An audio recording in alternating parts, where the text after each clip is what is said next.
Hi guys, welcome to my channel Lush Gardener. I hope you guys are fine and are safe. So I just wanted to quickly make a video and show you a succulent that always tends to scare me. This is one of my favorite succulent. It's called as the Black Queen, and it always tends to scare me because if I'm going to just tilt it a little bit, you will be able to see how the color of the succulent tends to look like. It kind of gives me a look that the succulent is having a crown rot.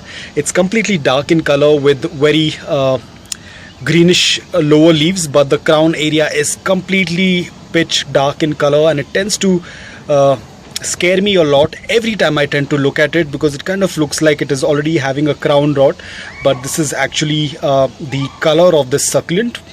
So it's one of my favorite succulent and a very beautiful one.